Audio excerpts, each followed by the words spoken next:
দেখুন, অনেক আশা আকাঙ্ক্ষার একটা সরকারের ব্যবস্থার মধ্যে আমরা এখন বর্তমানে আছি এবং দীর্ঘ একটা ফ্যাসিবাদ বিরোধী আমলের পরে আহ, প্রায় প্রায় 2 বছরের কাছাকাছি একটা ইন্ট্রিম সময়ের পরে আমরা একটা নির্বাচনের মধ্য দিয়ে বর্তমানে সরকারে আছেন বিএনপি এবং বিরোধী দলে আছেন জামাত, এনসিপি সহ শরিক দল।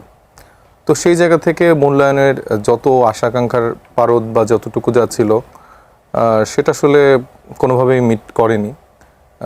কিছু কিছু পরিবর্তনের জায়গা আমরা দেখেছি, কিছু পজিটিভ দিক অবশ্যই আছে, কিন্তু মোটা দাগে সরকারের নিজস্ব যে কমিটমেন্টগুলো ছিল সেই জায়গাটা আমরা তো বাস্তবায়ন দেখিনি, বরঞ্চ নানা রকম ইকোনমিক্যাল ক্রাইসিস থেকে শুরু করে গ্যাস, তেল, নিত্য প্রয়োজনীয় জিনিসপত্রের দাম থেকে শুরু করে বাংলাদেশের মানুষের জীবনযাত্রার একদম খুব নাভিশ্বাস একটা অবস্থার মধ্য দিয়ে তারা জীবনযাপন করছে। তো সেই দিক দিয়ে আসলে মোটা দাগে মানে সেই আশা আকাঙ্ক্ষার যে পারদ বা আশা আকাঙ্ক্ষার যেই চিন্তার জায়গাগুলো ছিল সেটা কোনোভাবেই মিট করতে পারেনি বর্তমান সরকার।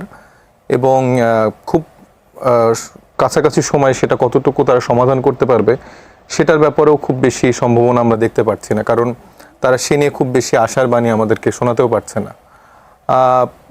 আমাদের যারা সরকার দলীয় বন্ধুরা আছে বা যারা আছেন তারা নানা রকম ব্যাখ্যা দেওয়ার চেষ্টা করছেন যে আসলে তো এটা বৈশ্বিক একটা সংকট, যুদ্ধ পরিস্থিতি, বা যে জায়গায় গ্যাস উত্তোলন আমাদের হতো সেখানে একটা সংকট তৈরি হয়েছে।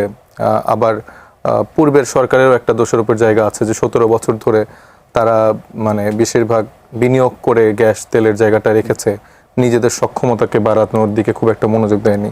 সে জায়গাগুলো ঠিক ছিল, কিন্তু জনাব তারেক রহমান তো এসেই সবাইকে ম্যাজিশিয়ানের মতো বলেছিল যে আই হ্যাভ এ প্ল্যান। তার মানে 17 বছরের প্লাস এই ইন্ট্রিম গভর্নমেন্টের সব কিছু মিলে তার একটা স্টাডি ছিল, বা সে হয়তো এটা তো একটা সাসপেন্স ক্রিয়েট করে রেখেছিল যে আমার পরিকল্পনা আছে যে এই জিনিসগুলো কিভাবে আমি সমাধান করব।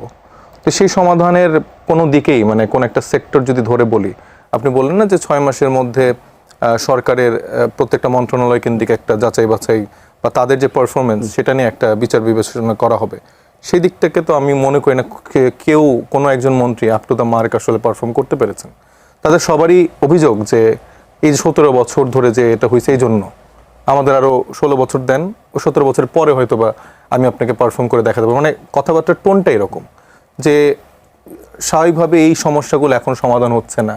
ভাই, আমার যখন বাসার মা বোনেরা রাত্রেবেলা মানে সারাদিন গ্যাস না পাওয়াতে মাঝরাতে রান্না করে রাখতে হচ্ছে, মানে মানুষের পেটে খাবার জুটছে না, যে সিএনজি পাম্পে যারা সিএনজি ড্রাইভাররা আছেন, যারা সাধারণ গাড়ি ব্যবহার করেন, তারা যখন গ্যাস পাচ্ছে না, সেই মানুষগুলো তো আপনাদের এই এত দীর্ঘ পরিকল্পনার কথা শুনতে পারবে না।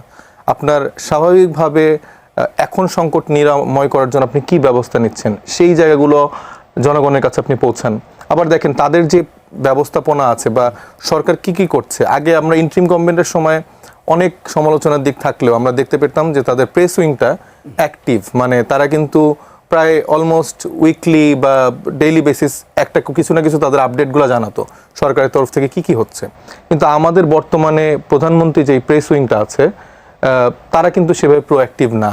দেখা যাচ্ছে মাসে হয়তো বা একটা প্রেস কনফারেন্স করছে বা আরও লম্বা সময় পরে করছে। তো বাংলাদেশের জনগণের মানুষ তো আসলে জানতে চায়, ঠিক আছে সমস্যা আসবে, সেটা সংকট নিরসনের জন্য সরকারের পক্ষ থেকে আপনারা কি কি পলিসি নিচ্ছেন, বা আমার এই যে এখন যেই সমস্যাগুলো দেখছি, আমার 14-15 ঘন্টা ঢাকার বাইরে যখন কারেন্ট থাকছে না, সেখানে একটা মা তার সন্তানকে নিয়ে যখন রাত্রেবেলা ঘুমাতে পারছে না বা পড়ালেখা করতে পারছে না বাচ্চা কাচ্চারা, বা গরমে একদম যারা অসুস্থ রোগীরা আছে, বৃদ্ধ বয়স্ক বাবা মা আছে, তাদের জীবনযাপন একদম দুর্বিষহ হয়ে যাচ্ছে, সেটা তো আসলে কিভাবে আমরা মিটিগেট করব। তো সব মিলিয়ে 6 মাসের বিবেচনায় বাংলাদেশের বর্তমানে যে সরকার আছে তারা বলা যায় যে মোটামুটি ব্যর্থ। কিছু পজিটিভ দিক অবশ্যই। 100-তে কত মার্কস দেবেন?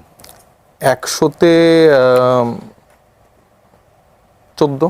14। আচ্ছা,